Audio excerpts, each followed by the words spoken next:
De la lettre de Saint Paul apôtre aux Philippiens, le premier chapitre, du 1er au 6e verset. Frères et sœurs, écoutons.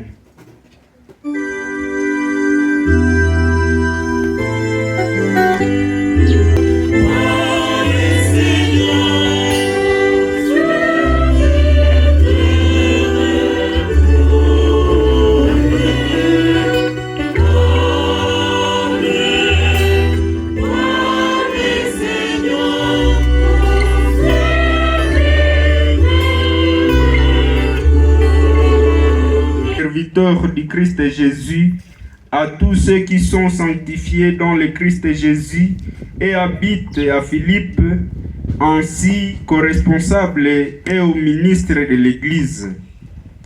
À vous, la grâce et la paix de la part de Dieu notre Père et du Seigneur Jésus-Christ.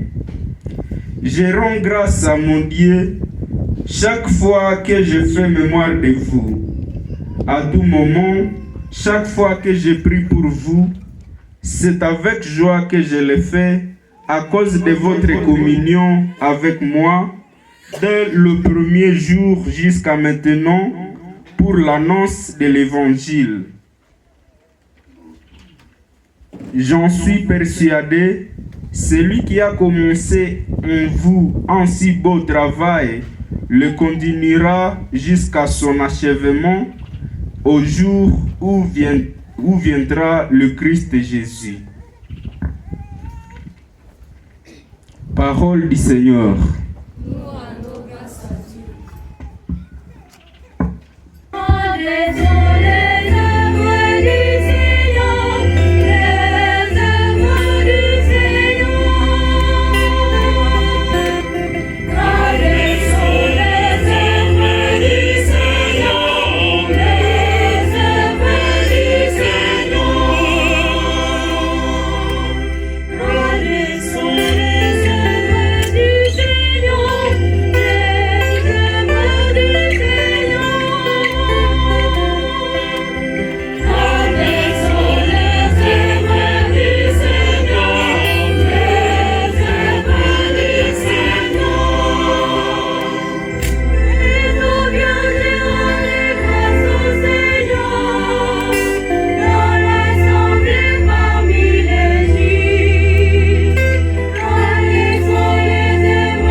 Seigneur soit avec vous.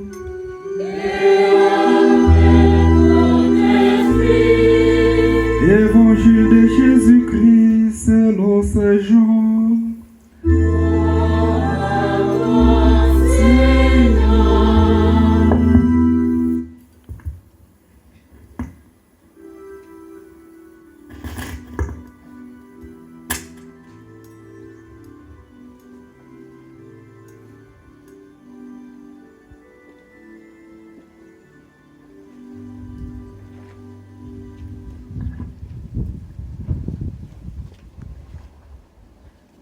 Jean chapitre 15 du 1er au 5e verset.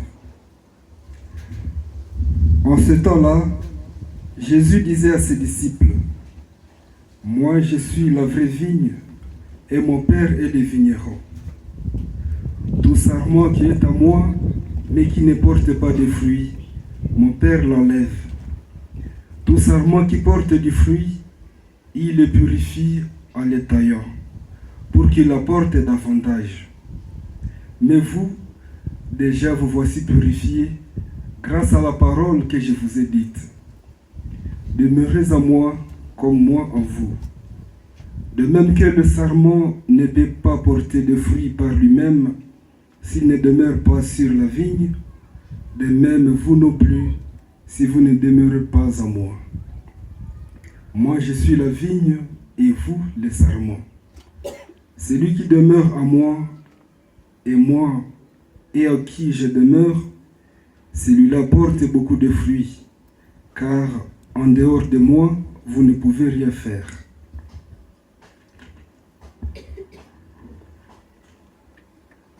Acclamons la parole de Dieu.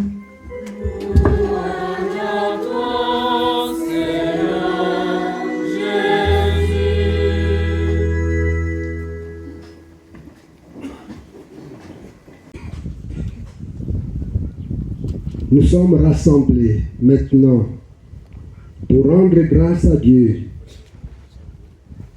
pour deux raisons, une double raison. La clôture de l'année du postulat Bienheureux qu'amène 2025-2026 et de l'année jubilaire de 25 ans de cette communauté du postulat, une communauté qui accueille des jeunes garçons, qui acceptent de consacrer non seulement leur vie, mais aussi leur jeunesse au service du Seigneur pour l'avènement du règne de Dieu à travers le vécu des conseils évangéliques. C'est du martyre blanc que nous célébrons quand on se donne au Christ, quand on sacrifie sa jeunesse à la suite du Christ. Oui, je parle d'accepter de consacrer sa vie, car dans tous les cas, c'est Dieu qui appelle. Et nous ne faisons qu'accepter ou non. Nous sommes libres d'accepter quand il nous appelle. En Jean chapitre 15, le verset 16, que nous n'avons pas lu, il est dit, Jésus qui le dit, ce n'est pas vous qui m'avez choisi, c'est moi qui vous ai choisi et établi, afin que vous alliez et que vous portiez beaucoup de fruits. Si nous sommes rassemblés ici, c'est parce que, effectivement, nous pensons que la communauté bienheureuse qu'amène est cette vigne qui porte beaucoup de fruits pour l'Église. Aujourd'hui, c'est une fête particulière pour cette communauté. 25 ans au service de l'éducation des jeunes à la foi. C'est une fête particulière à la 25e promotion qui a ce privilège de couronner, de donner les fruits qui nous réunissent aujourd'hui. 25 promotions ont habité dans cette maison pour commencer leur marche à la suite du Christ, pauvre, chaste et obéissant. Oui, le Seigneur appelle. Faut-il encore répondre positivement à son appel? Vous connaissez différents récits ou paraboles bibliques, les paraboles de Jésus, les paraboles du royaume de Dieu, ou des personnes qui ont été invitées, qui ont été appelées, ou décliné l'appel, ou ignoré l'appel, ou différé l'invitation de leur maître. C'est pour dire que le Seigneur nous appelle tout en nous laissant libres d'accepter son appel.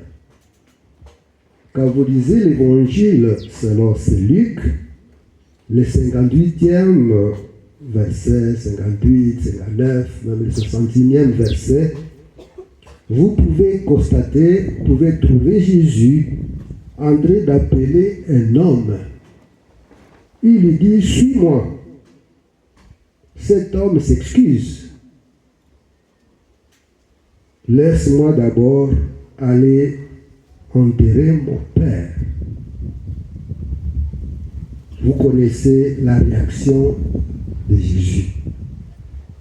Laisse les morts enterrer les morts. Toi, pars annoncer le règne de Dieu. Vous pouvez imaginer les déchirements qui peuvent être à l'intérieur de cet homme, devant qui on met l'urgence d'aller malgré certaines obligations familiales. Un autre encore vient à Jésus et répond à son appel. Je te suivrai, mais laisse-moi d'abord dire adieu à ceux de ma maison. Jésus réplique, quiconque met la main à la charrue, puis regarde en arrière, n'est pas fait pour le royaume de Dieu. Cette urgence de partir immédiatement, annoncer le règne de Dieu, intervient pourtant après avoir refroidi un autre. Il y a un autre qui était très enthousiasmé, un autre candidat qui lui était prêt, celui qui spontanément avait déclaré sa disponibilité à suivre Jésus partout où il irait, a dit, Maître, je te suivrai partout où tu iras.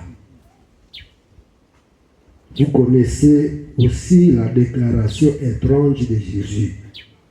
Il a refroidi en disant, les renards ont des terriers, les oiseaux du ciel ont des nids, mais le Fils de l'homme n'a pas d'endroit où reposer sa tête.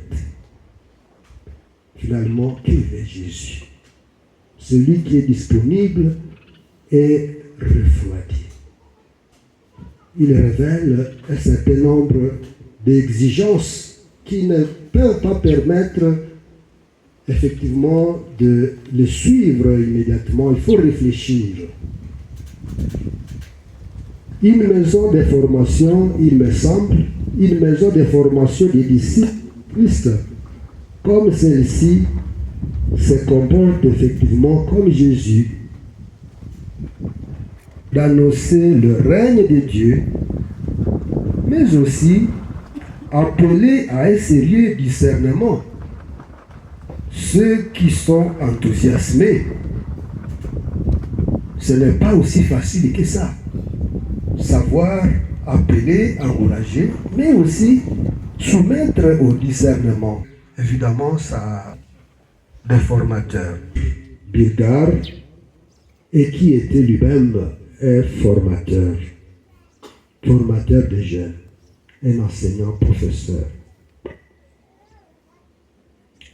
Certains des formateurs qui sont passés dans cette maison nous ont déjà précédés dans la maison du Père.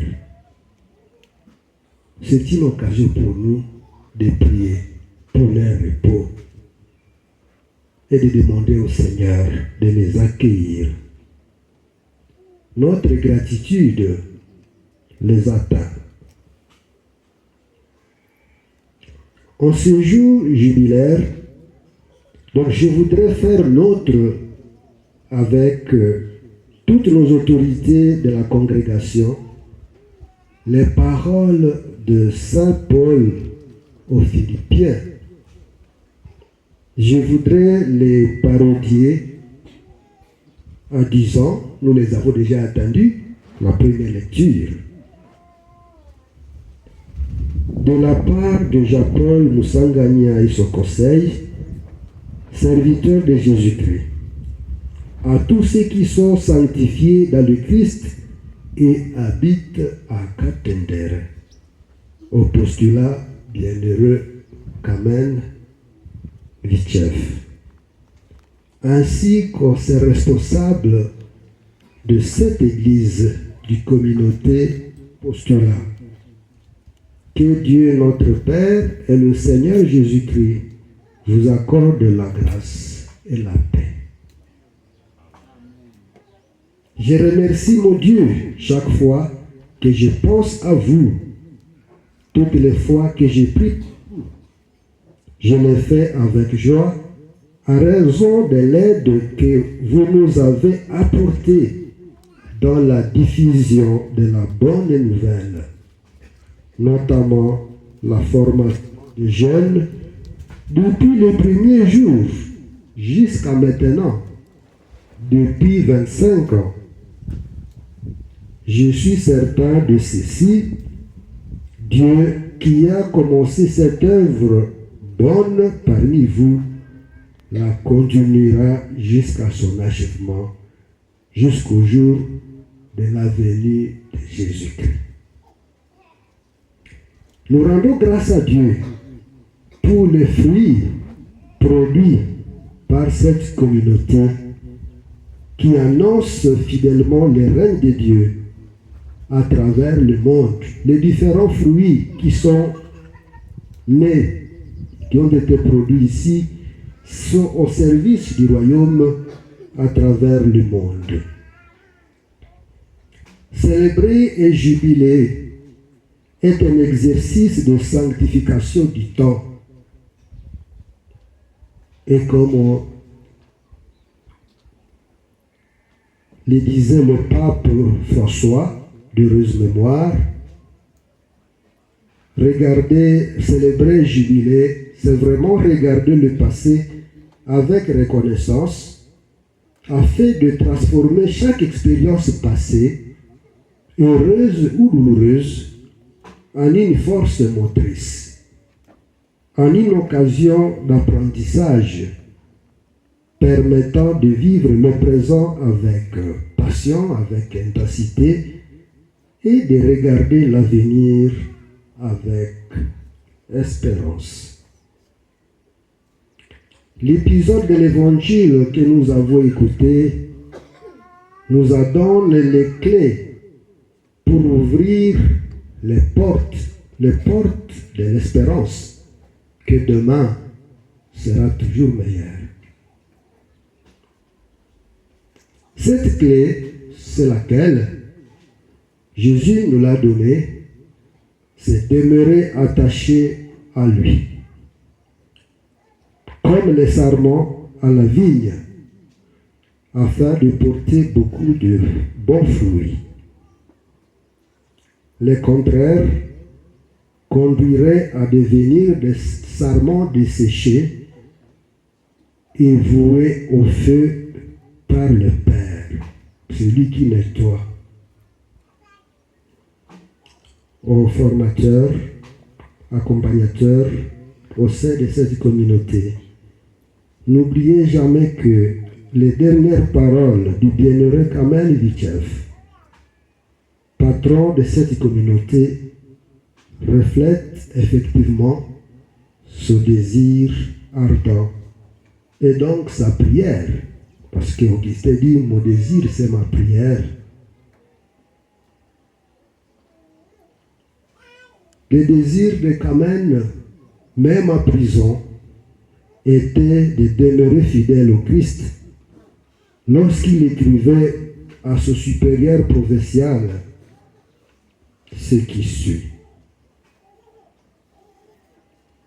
Obtenez-nous par la prière la grâce d'être fidèle au Christ et à l'Église dans notre vie quotidienne, afin d'être digne de lui rendre témoignage quand viendra le moment.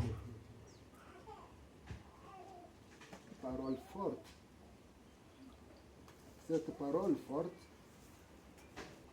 Cette parole forte de bienheureux Kamel nous montre comment il était solidaire de ses frères et de les encourager. Et il savait que, évidemment, cette force ne peut pas venir de lui, comme la parabole de Sarment nous l'a dit. Sans moi, vous ne pouvez rien faire. Le martyr n'est pas gagné par ses propres forces. C'est Dieu qui donne la grâce. Et les fruits qui naissent de ces martyrs sont l'œuvre de Dieu lui-même. C'est lui le vigneron, son fils la vigne, et nous les sarments. Aujourd'hui, en célébrant ce jubilé de 25 ans, nous allons demander cette grâce de la connectivité au Christ, pour que nous ne puissions pas nous isoler. Comme si aller trop loin du Wi-Fi, c'est manquer la communication. Il faut rester dans le voisinage pour pouvoir rester connecté au Christ. Ne nous éloignons pas trop de lui, sinon nous allons manquer les repères. Je ne sais pas si vous avez été attentifs aux icônes de nos bienheureux martyrs. Kamel est souvent représenté, comme je l'ai dit là-bas, avec une croix, symbole du martyr, mais aussi un livre à la main, la parole de Dieu. Ce qui est effectivement alzonien.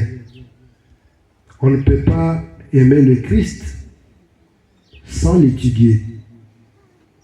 Il faut pouvoir l'étudier. Et on ne peut pas aimer le Christ, évidemment, si on ne l'apprend pas. Si vous voulez l'aimer, il faut le connaître. C'est le modèle que nous donne le bienheureux Kamel. C'est un symbole qui rappelle évidemment son activité de théologien, mais aussi d'enseignant formateur. Une attention est là. Il est souvent placé au milieu entre Pavel, Josaphat, par des artistes. Je ne sais pas pourquoi on le met au milieu. Vous pouvez risquer une réponse? Non. Peut-être semble la réflexion que j'ai faite, c'est qu'il avait l'âge moyen. Pavel, 33 ans, et Kamel, 59 ans. C'est peut-être la raison pour laquelle on les représente au milieu, si on suit l'ordre de leur âge. Mais c'est peut-être aussi le dynamisme de son cœur. Comme il était souvent quand on est en équipe, il faut qu'il y ait quelqu'un qui donne du courage aux autres. Il était supérieur d'une communauté de frères religieux quand la situation avait changé. C'est peut-être cela. C'est peut-être la raison pour laquelle on les met au milieu. Pour que cela reflète son leadership, même dans des situations difficiles. Quand vous lisez les récits des martyrs de l'Ouganda, vous allez voir le rôle du leader, les gens comme Charles, qui va encourager les tout petits à leur dire « N'ayez pas peur, la vie ne s'arrête pas ici ». Et donc, je crois que quand même aussi jouer un rôle pareil. Et c'est le rôle aussi des formateurs de dire à ceux qui viennent apprendre, à ceux qui sont à la suite de Christ, n'ayez pas peur. Il y a des choses plus grandes au-delà des difficultés que nous pouvons rencontrer. Aujourd'hui, donc, nous allons prier pour toutes les personnes qui aident cette communauté, toutes les personnes qui aident cette communauté, les voisins du quartier, toutes les personnes généreuses qui l'accompagnent. C'est grâce à vous que cette communauté porte beaucoup de fruits.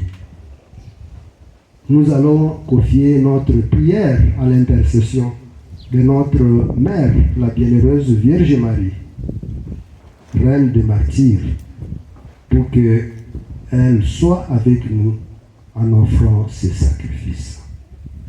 Le Seigneur soit avec nous.